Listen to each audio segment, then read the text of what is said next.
that I like, you know, being a farmer's wife, I like to be certain that those animals are taken care of, don't you? We depend on them so much. Well, I do hope you took care of those animals. My, you know, you must, oh, I came on the cars. Have you taken the cars, the train of cars? Isn't it wonderful what? The power of steam. They tell me it's steam power. And they say it's just water. Such a common substance as water.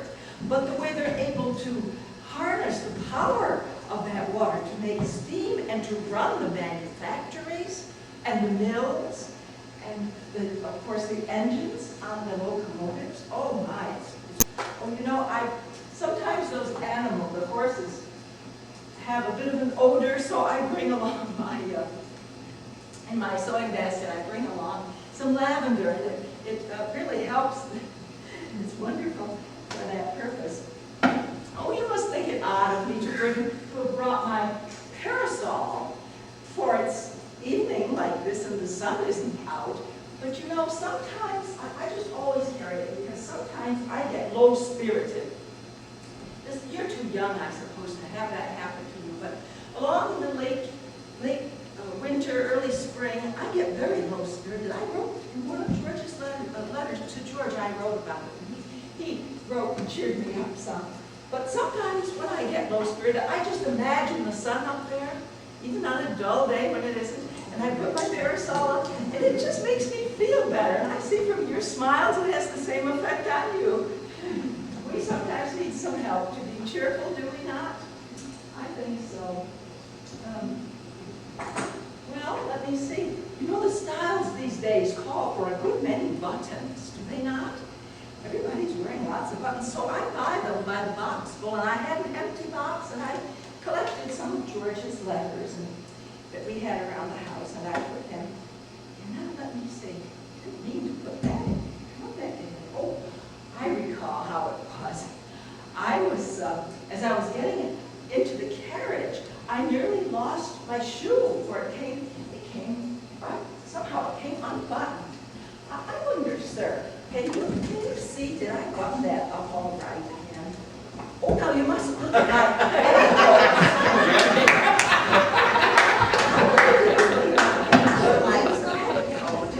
Oh, I remember how it was. I remember how it was. I did button them up myself. I had to put my spectacles on to see so far as my feet. That doesn't happen to you, I'm sure, but I've reached that age when I really need, oh, you know, these newfangled spectacles cases, do you have one like this? Why, it's made of tin, I think. And on a bright day, if the sun should shine, why, the glare just puts your eyes out. So I thought to cover that with some homespun, and then I wanted to decorate it. And I chose this seashell that came all the way from Folly Island in the Charleston Harbor. You know, that's where the war began, in Charleston, Fort Sumter. And George was stationed there a good long time. In fact, he re-enlisted as a veteran volunteer when he was on Folly Island in the Charleston Harbor. And in one letter, he sent a bunch of those seashells, those bleached white shells, home to his children, to his brothers and sister.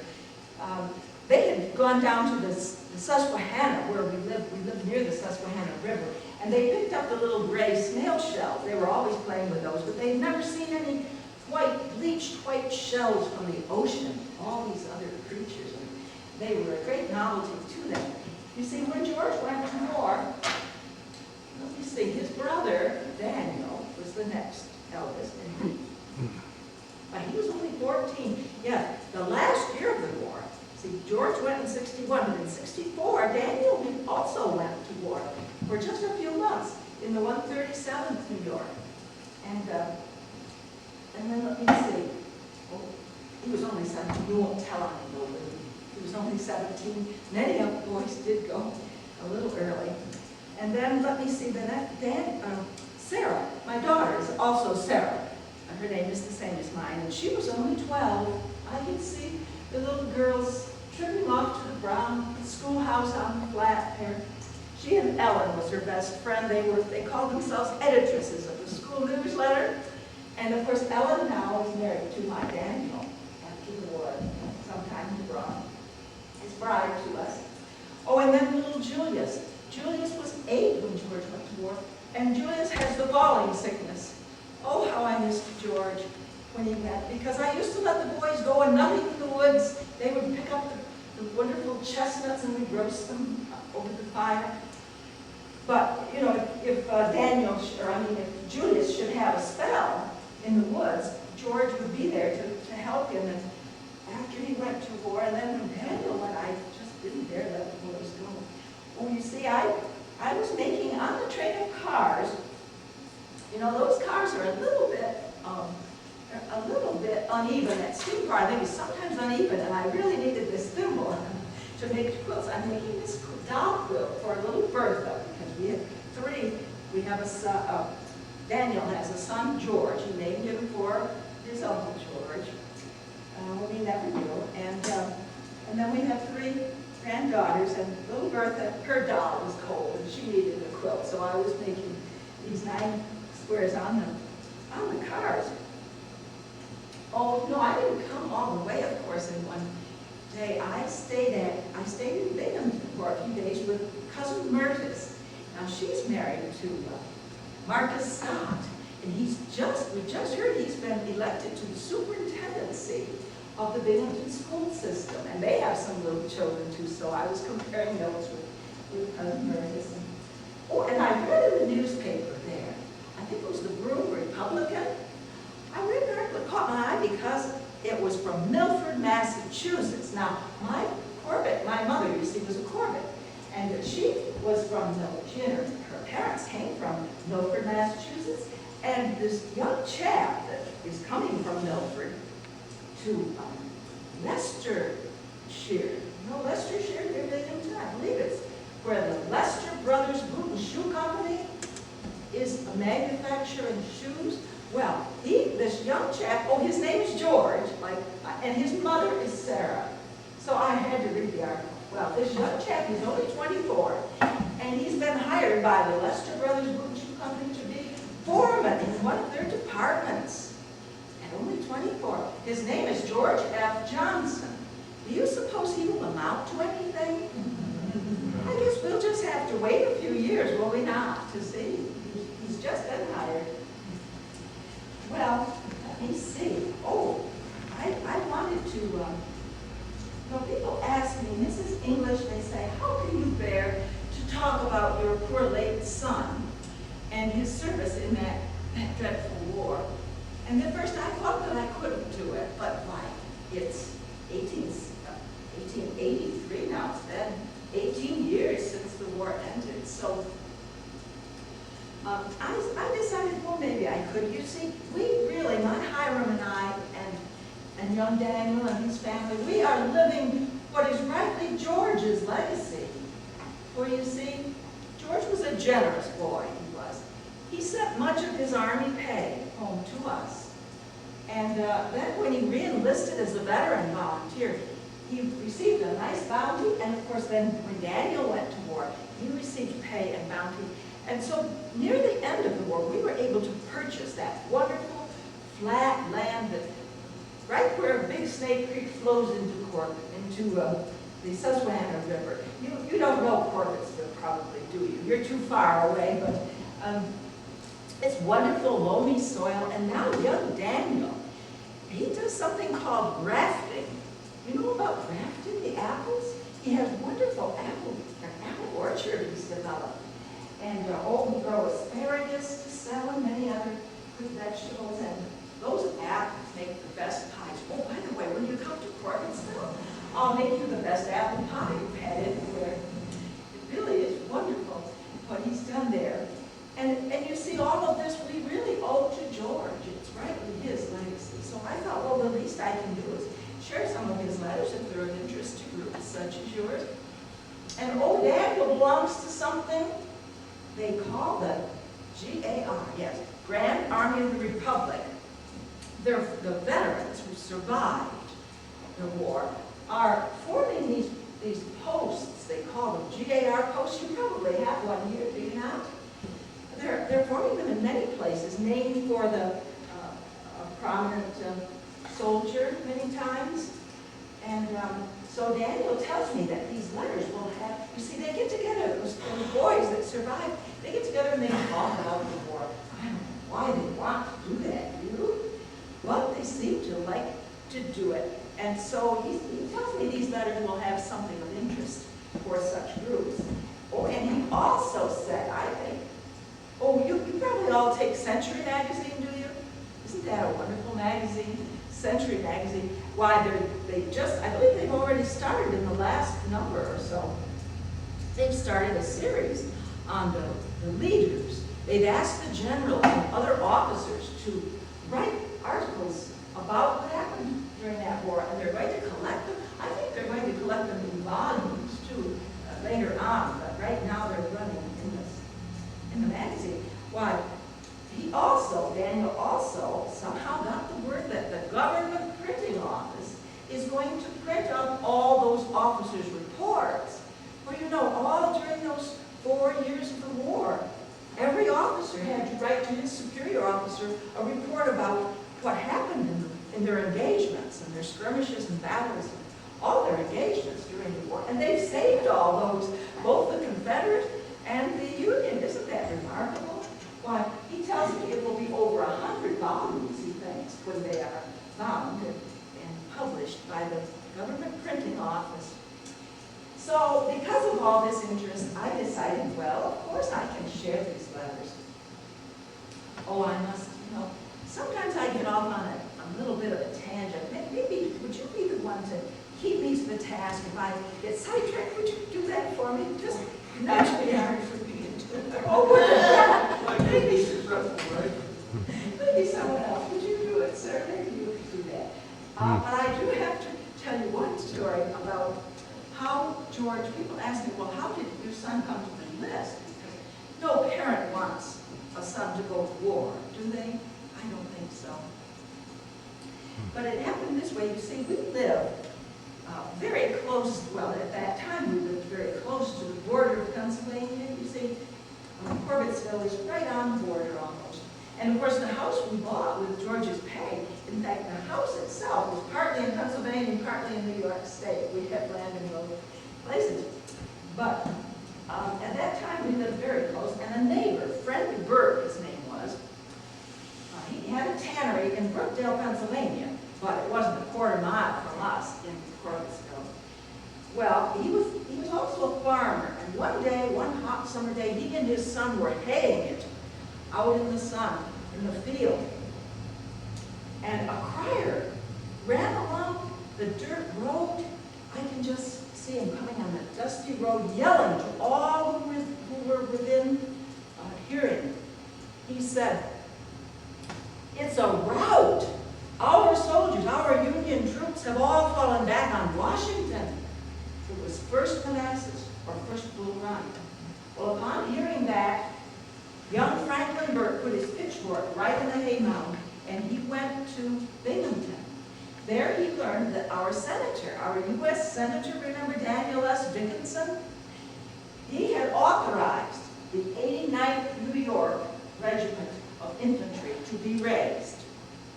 And they'd already formed, I think he said 8 or 9 companies. Well, young Franklin spoke right up. He said, "I shall form the 10th company."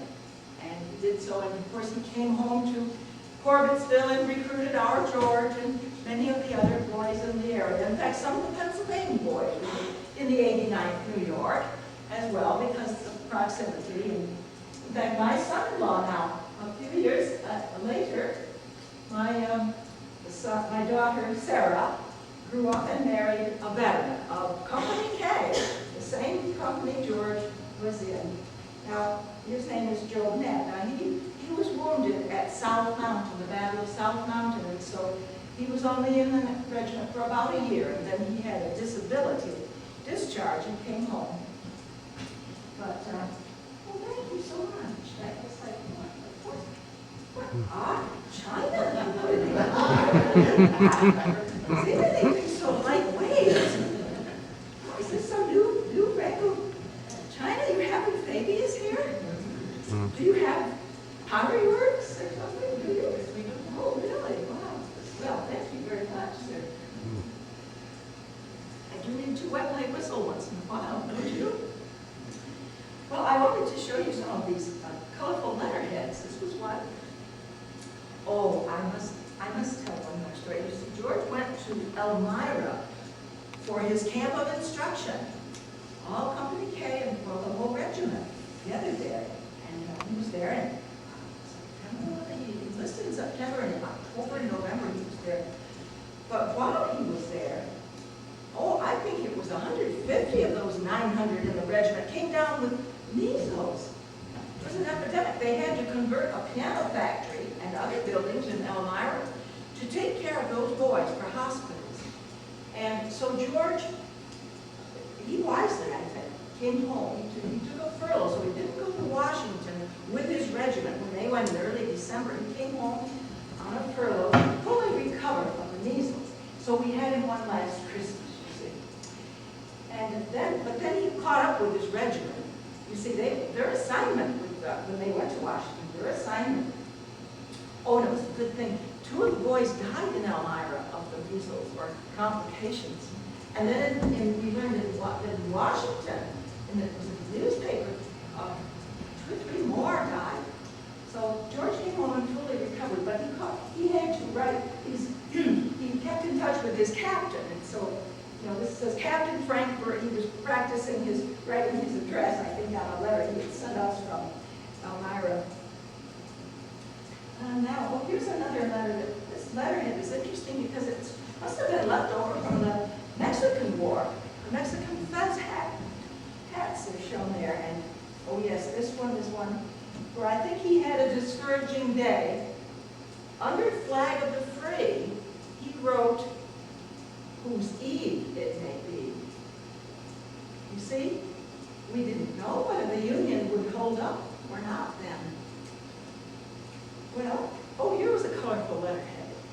A poet or a musician had set a poet's work to put some music to it. Oh, and on the bottom of this, George wrote, "These pictures are all very correct. It illustrates how the cavalry and the artillery and the infantry formed to go into battle." And he said that's just the way they did it. Oh, now we named our George. We named him George after George Washington. We admired him so much, and many people did, of course, at that time. You see, his great-grandfather, John English, had fought as a lieutenant under George Washington, so George knew we would appreciate this stationery, and it says, "A Southern man with Union principles." Couldn't underline that. The father of our country, he was from Virginia. Oh my. George signed his letters, "This from George." I still to this day miss getting those letters from him. Now this was one I brought this along because I don't know that I can. You see, my George had red hair when he was little. It was so pretty, but he didn't like it much. People would single him out and embarrass him. But he wrote, "Mother, you said you had lost that little lock of my hair and wanted another. So I sent you this I just had cut off. I don't think 'tis hardly as red as the other was, and perhaps you will not think it is pretty." Oh, Susie, I was determined I would not break down. In my reticule, I have, I hope, yes, I do have a, I'll be all right in a minute. Once a mother, always a mother. Isn't that true? Oh, here's some more of the little shells I brought along. Yes, those are aren't they pretty? Those are from Folly Island, Charleston Harbor. And, oh yes, and here's something that I thought you might be interested in. You know, at that time, the government did not provide a way for the soldiers' bodies to be identified should they be killed in battle, so that they could be brought home for burial, for proper burial. But the settlers, remember those merchants, civilian merchants that followed closely the encampments of our soldiers soldiers, they would set up their tent and sell them notions and extra food and good things. And, well, they also provided these, right up on payday, especially, be right there always. And this was a useful item. They sold these kits with brass or bronze coins. And this was already stamped Company K, 89th New York Regiment, Volunteer Infantry. And it says War of 1861. Well, we didn't know then how long the war might be.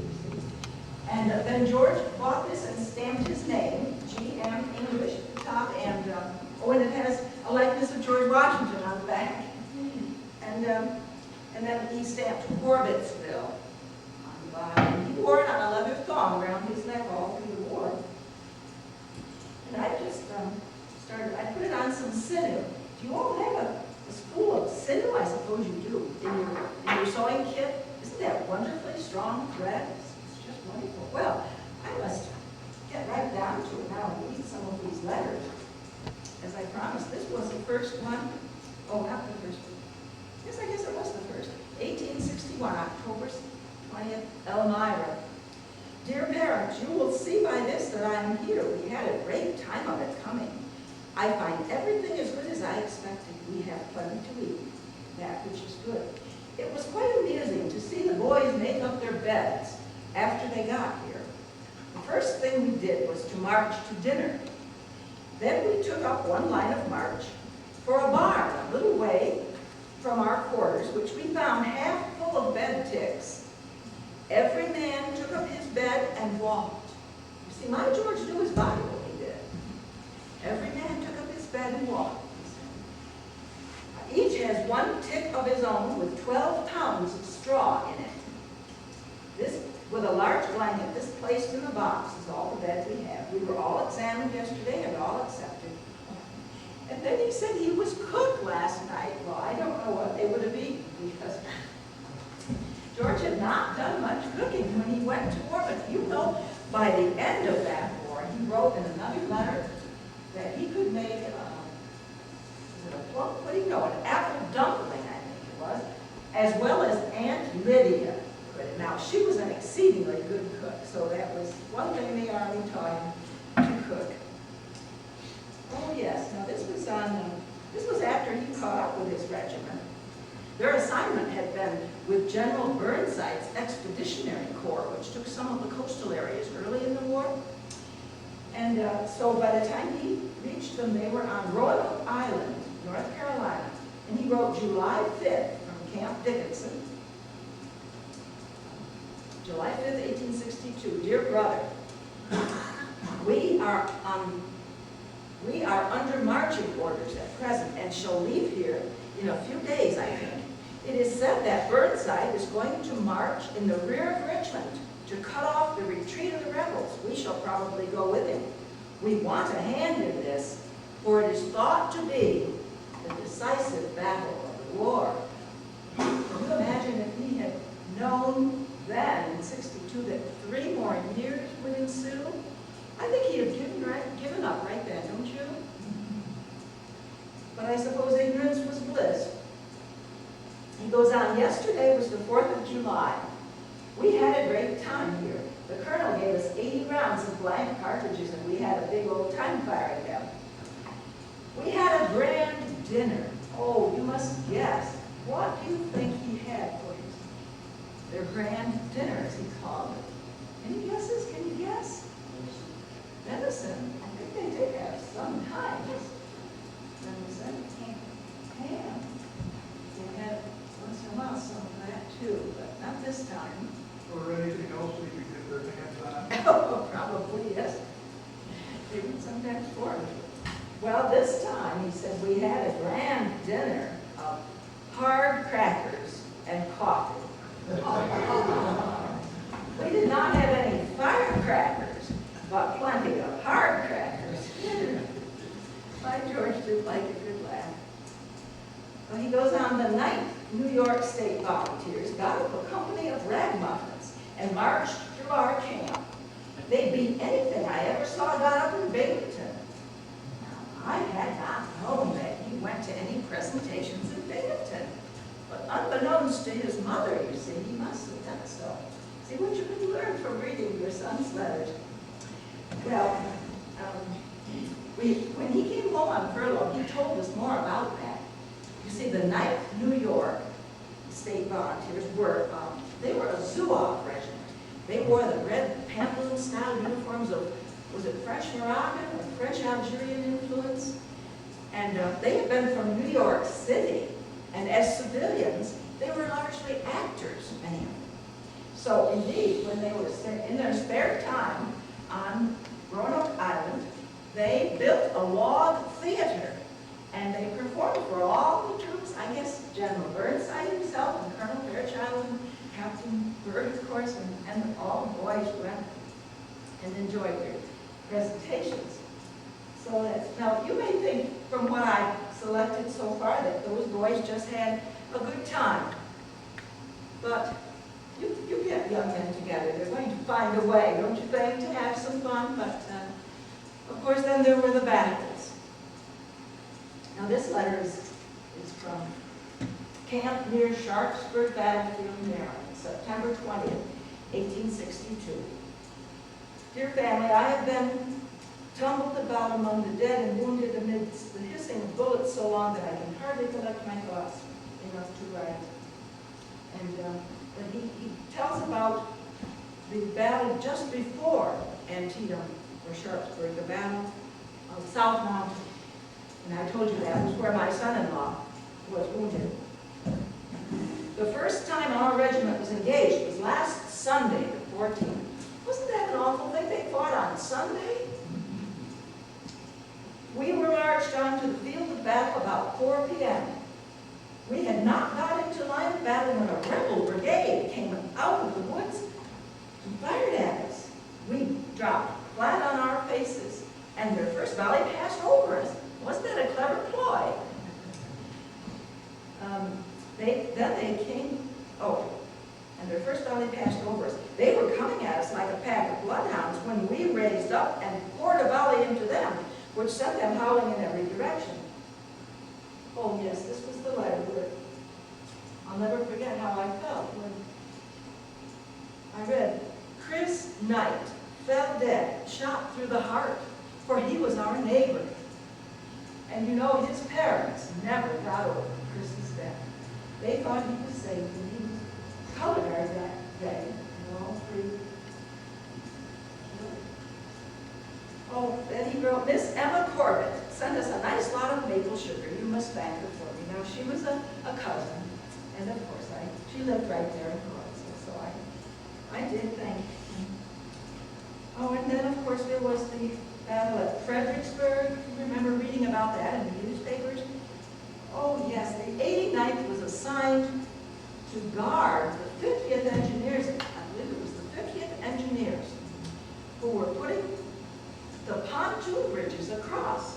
The way they, do you remember how we saw pictures in the newspaper? They would put the boats this way across, line them up, lash them together, and then they would put planks on them so that it would be a floating bridge all the way across the Rappahannock River from Falmouth, where our boys were stationed, to Fredericksburg. But the engineers would get them halfway across, and rebel snipers from the houses, tops of the houses over on the edge of Fredericksburg would shoot at them.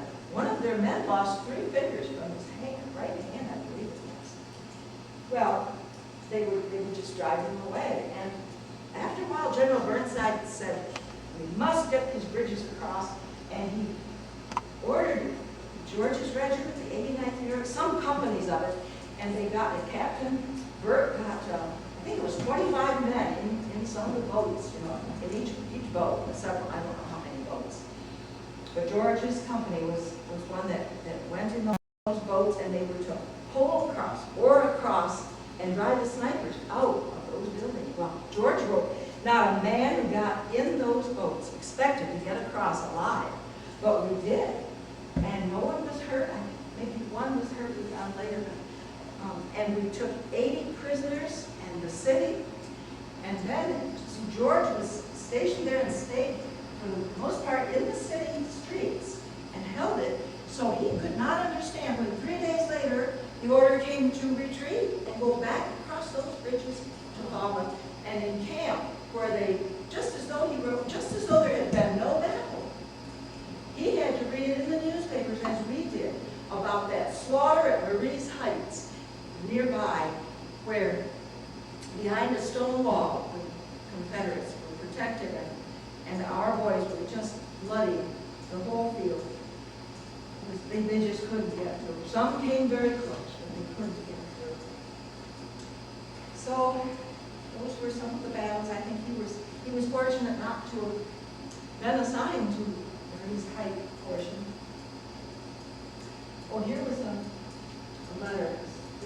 Get on board the steamer Adelaide near Charleston Harbor, South Carolina, August 1st, 1863. Dear Mother, I received your last, oh yes, they expected to stay at Getty's Point all summer, and at 12 o'clock, midnight, the revelries called, awakened them, and they had orders to march at daylight at Portsmouth, and they got on board, and they knew not where they were going. Why didn't they tell those boys where they were going? Don't you think that was cruel? He said, we've been on board 3 days. This morning we fetched up before Charleston where they are fighting. I suppose you know they've been fighting here for a few days pretty hard. We expected to land on Morris Island where they are fighting, but we shall land on Folly Island. And he couldn't write much more because the boat was to take back the letters, the mail. The boat that dropped them off, and many other regiments were coming. Well, indeed, we had heard about that. It was in all papers.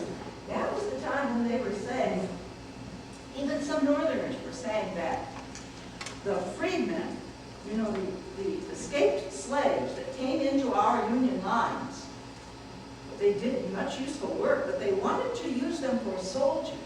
And some people said, well, they won't make good soldiers. You will not be able to get them to fight. Well, a prominent citizen of Boston, Robert Gould Shaw, became the colonel of the 54th Massachusetts, all colored soldiers, and he trained them exceedingly well. In fact, he requested that they lead that charge on Morris Island against Battery Wagner, and they proved beyond a doubt that they would fight very, very bravely. They had great loss.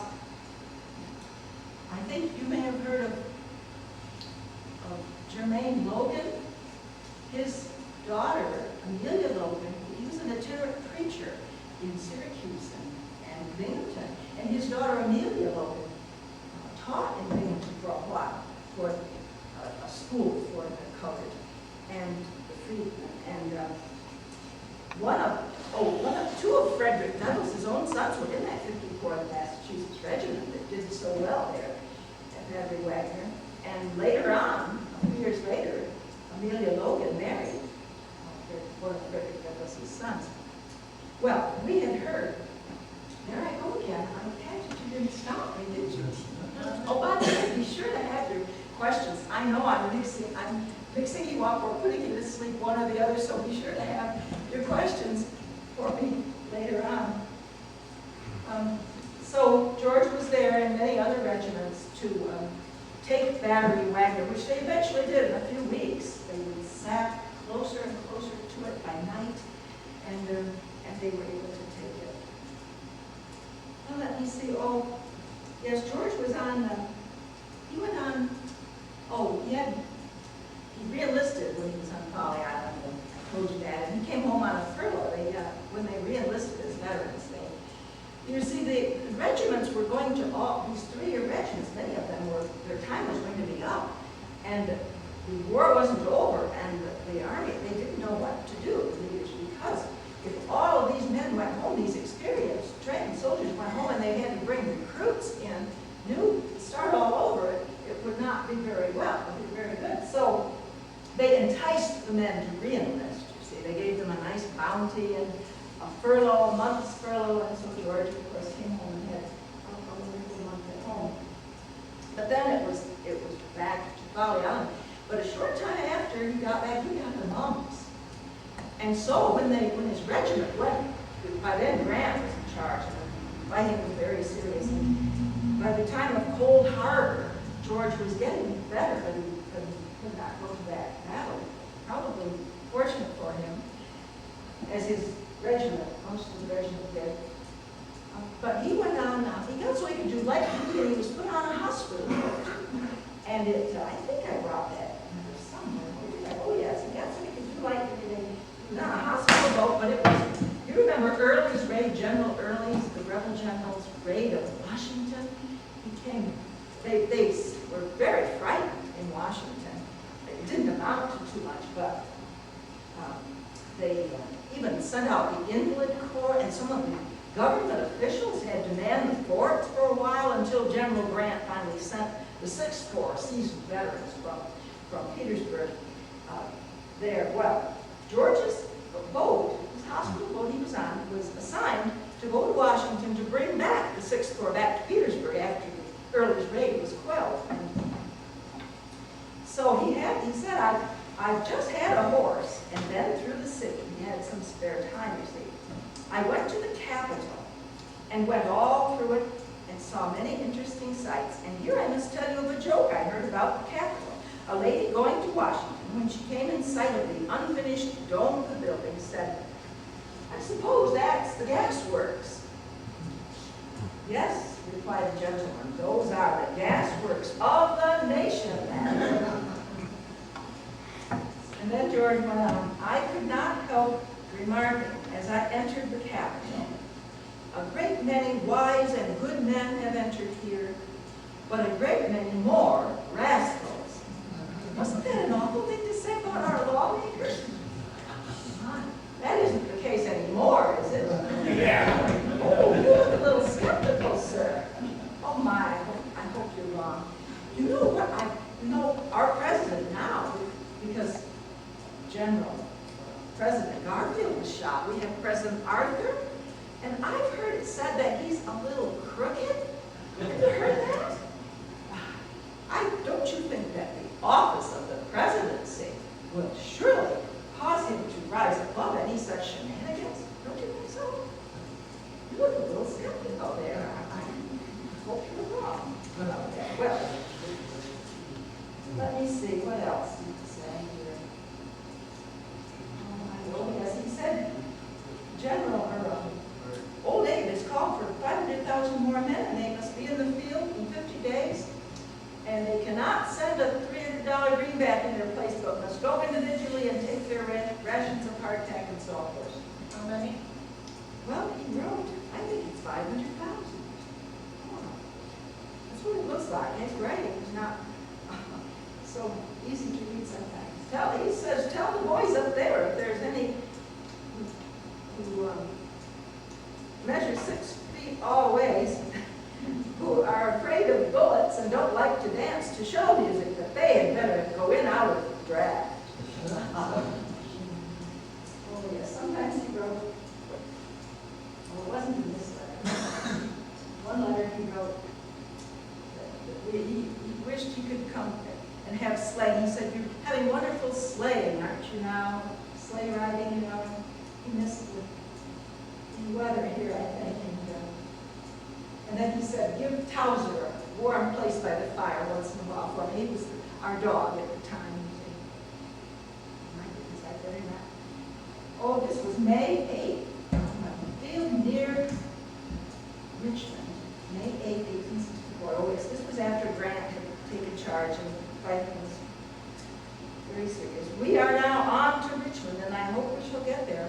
We shall have hard fighting. We had a hard one yesterday. His brigade was not engaged. Oh yes, we expect that General Grant is giving them fits on the Rapidan. Remember when he crossed the Rapidan River? And while we are punching them here, I think they will get punched all around this time.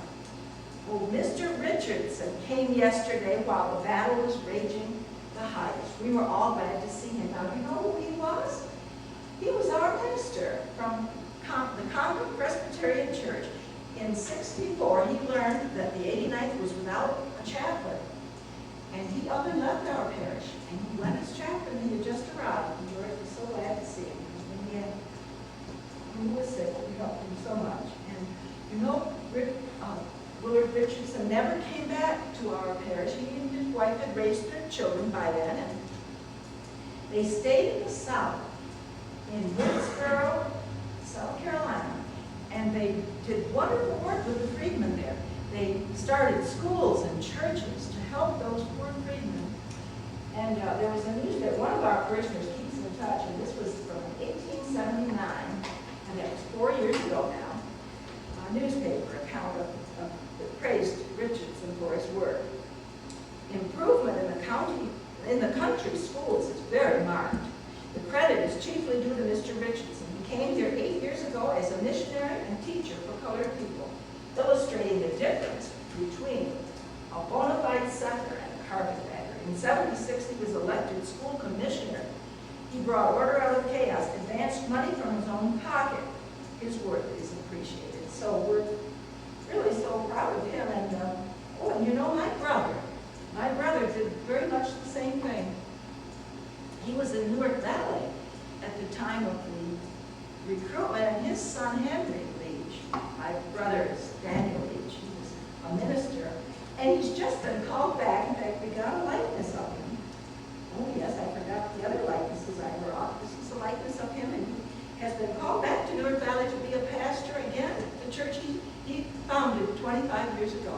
But his son Henry was recruited there in 109 in Newark Valley. And the boys, of course, the cousins had never met. George had never met his cousin Henry. But thanks to the U.S. Army, when they were both stationed near Petersburg, they visited each other. Both wrote about it. George wrote, he looks a lot like, cousin Henry looks a lot like Uncle George in the way he talks. Oh, I must show you these other likenesses I brought from. Well, these are these nice gutta percha frames. I hope that they don't phase these out and bring it. I think these are so much superior, don't you? This is a likeness of my Daniel. Yes, the father of these children, and this is my daughter Sarah, who's married to Joe Knapp, a veteran, and they have some children too. So we're blessed with grandchildren. This is little Bertha I told you about that I'm doing the sewing for, and her mother Ellen. Now, when I see Daniel's picture, I have to tell you the story. You see, Daniel's children, when they're born in the parents' bedroom, of course, which is in New York State. But when Daniel carries the young baby into the parlor, they're in Pennsylvania. So they travel at a young age. So there I go again. I must keep to it. I know why I'm putting off this last letter, because it's a bit painful. You see, we were getting ready. We were getting ready to move to that house on the border where we live now. And, well, it got to be April of 1865. And one day we heard the wonderful news that General Lee, Rebel General Lee, had finally surrendered to General Grant at Appomattox Courthouse.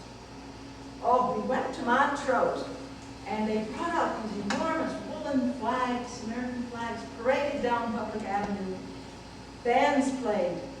All the churches rang their bells all at once. It was such a wonderful celebration. We knew we had two sons in different regiments. We knew they'd be coming home at last, and we were just so happy. But it wasn't but a few days after that we received this letter. Point of Rocks Hospital, April 7th, George wrote it, 1865. Dear Mother, you must not be surprised or give yourself any trouble at the reception of this. You see, he thought of us always. For I trust it will be for the best. I'm wounded severely, and at first my wound was thought of as fatal, but I think I shall come out all right, and the doctors also think the same. I was wounded last Saturday, the 2nd. The ball entered my left side just at the point of the ribs and passed out directly over the heart. It is a very critical wound and will take long to heal, but I feel comfortable at present. And he told how Major Germain was killed. You see, Captain Byrd had not re-enlisted. It was a dreadful battle. The rebels stood up on one side of their works, and we on the other fought by poking their guns in each other's faces. But we whipped them, captured their guns, forts, and all. I fell about a mile from the city of Petersburg. Well, as happy as we had been, we were just news. We later learned how that was one of the forts that Rebel General Lee told his soldiers to hold at all costs. That was one of the forts, that was Fort Gregg, Rebel Fort Gregg on southwest of Petersburg. He told them to hold it at all costs because he knew by April 2nd that he had to get organized with what troops he had left and escape west. And they got as far as Appomattox Courthouse, And then it wasn't but, I don't know, 5 or 6 days after that, we heard the unbelievable news. For we did disbelieve it at first, that President Lincoln had been shot down by that actor Booth fellow. But as we saw in the newspapers, it turned out to be true. And of course, we read the accounts of the funeral cortege stopping. The train stopped at many cities along the way, taking the body of our fallen martyr president back to Springfield, where he'd come not much more than 4 years before to be our president. Those times were very difficult, were they not? Somehow, we got through this loop, and I know I would live through a second presidential assassination. I already mentioned Garfield was shot, but we kept hearing from George, and it was June that he wrote his last letter. He wrote to my Hiram. He wrote, "Dear Father, it's too much to ask, but I do it at the doctor's request, if I could but see home once more." And of course, we knew it wasn't good news that he couldn't get home on his own. My poor Hiram had never been off the farm, either at Corbettsville or Van Ettenville, but of course, George told him how to take the cars and to Baltimore, and the boat runs every day down the Chesapeake to Hampton. Near Fortress Monroe, Hampton Hospital. Of course, he went, and it was the adventure of his life, I think. And of course, on the way back on the boat, they talked and had some time together. George should have been a sailor. He didn't get seasick the way some of the boys did, you know. He went on many transport ships through his service. And, we got him home. We took care of him the best we could. Made him good things from the farm. But you know, that little festered him. Oh, and then in August, I believe it was, young Daniel came home. So the boys had a little time to compare notes and stories. Well, I'll never forget it. That Thanksgiving of 1865, it was Thanksgiving Day that we lost George. He went to be with our Lord, a much better place, I'm sure, than here, but to this day, we miss those letters. And that ended this from George. So that's the story of some of George's service. What are your questions? I'm sure I touched a little here, a little there. Yes, sir. Well, when we addressed it properly, it came maybe a week about, but one time I addressed something wrong, and it went far afield, but he finally got it. I think that was one to Daniel. He caught up with him, I think, 6 months later. It wasn't very new news by then, but yes. How often did you write? Oh, I wrote whenever. Usually, his first letters he wrote to your family, and of course he was always asking us for more letters. And Sarah wrote to him some of the time, but usually I was the one who answered. I answered as often as I could, but you know, I had many chores to do, and it was never enough to satisfy him. And he sent him packages sometimes too. All the boys love to get packages from home. We would express them. Yes. Yes. I'm just surprised about the stationery. Is it stationery you made at home too, or with the pictures and the Oh, no, that was issued by, well, I think sometimes the sutlers would sell it. And this special one was issued, I think, by the government, the regiment. There were places for him to write in his brigade. And yes, I think so. And we sent him stamps sometimes. There were times he couldn't get stamps here, and he would ask us to send some. Yeah. Yes. How many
I know what it, and that's where my grandfather mustered out, but she did not know that until she got back. She got all of the papers that she had sent for, like a week later, on my grandfather.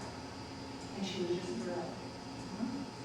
Okay, I think I'll come out of character now, and since this was a modern question, I'll become Eileen Patch, whom I really am, the great-granddaughter of Sarah. And I love questions for Sarah, but do you have any questions? Oh, I inherited these letters. There are 57 of them, by the way, of George's, and then one of that the mother wrote telling the other son that George was needed, and one from Daniel, the other son. And so it just opened a window into history because of the personal connection. I didn't even like history at school.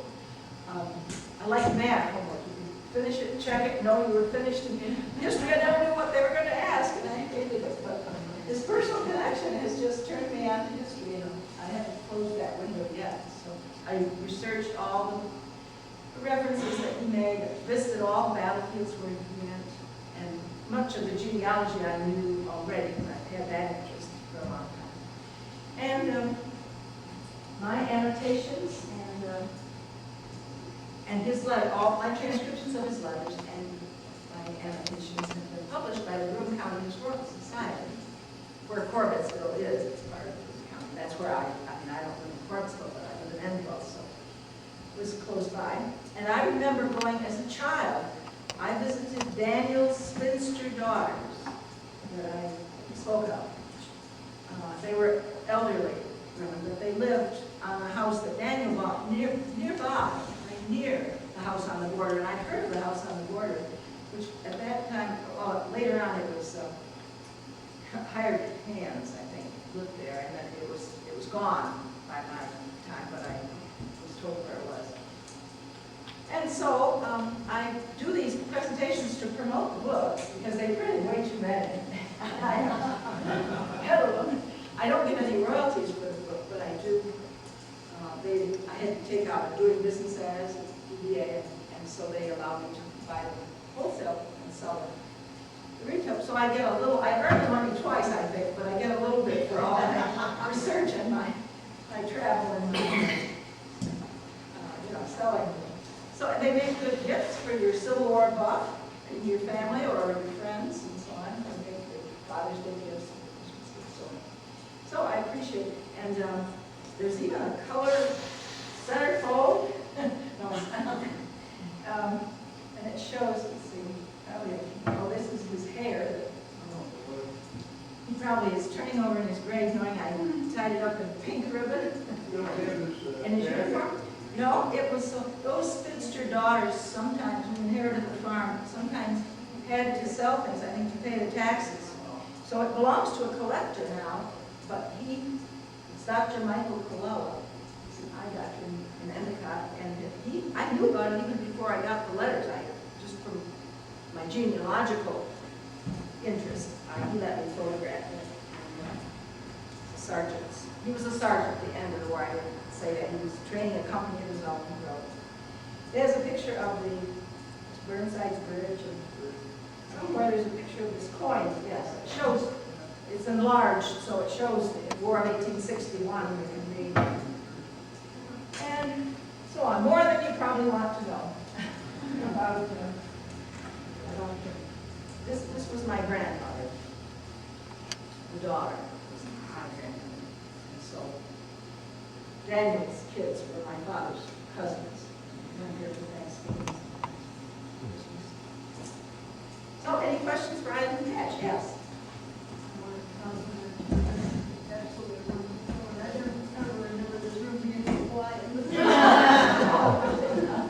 You can hear, could you? I should ask that sooner, but yes. What did they call this now? Was it called dog tag at the time? No, it wasn't. I think an ID tag, or identification tag is what I've heard of. Identification coin. They have some. Have you been to Harrisburg, the National Civil War Museum, they call it, Harrisburg. They do both sides. They have General Lee's Bible. What a thrill to see that. They have a lot of things, but they have some of these examples. barracks, they have photographs. They have a wonderful collection of photographs. Some of the photographs in the book are from there. And I gave them a photograph of this. I showed this to them. So they now have a photograph of this. Some of the pictures that are in the book that were in the family, I also gave them, such as Daniel's picture in uniform, which is owned by the same collector that owns George's uniform.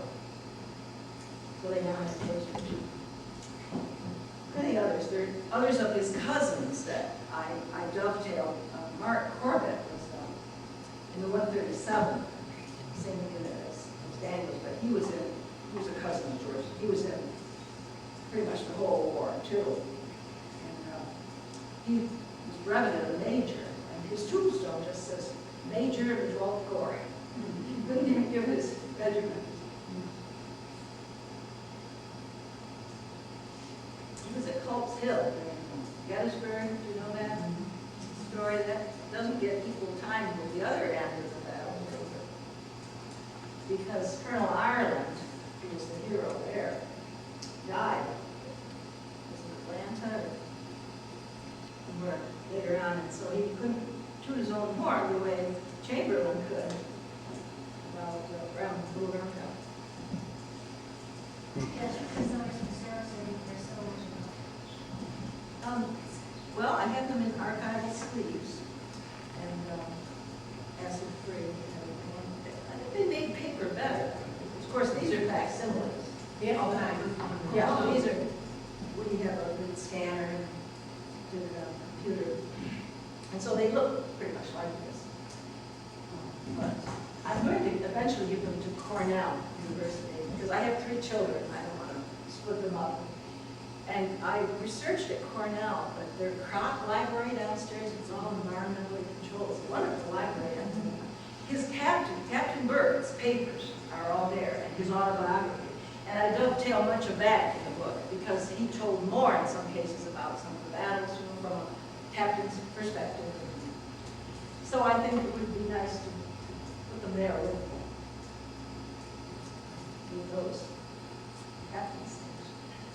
Well, you've been a very patient audience. Any more questions? I did one little thing. All right. I didn't bring this to show the public, but I don't mean to sit on your show.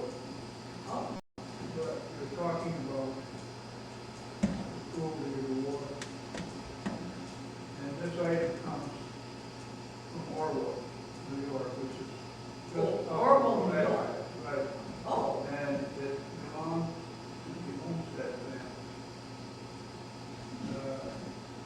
When the war started, his son, no, that's Homestead, going to 24th New York, and he went south, and he was engaged in the Second World War. And he was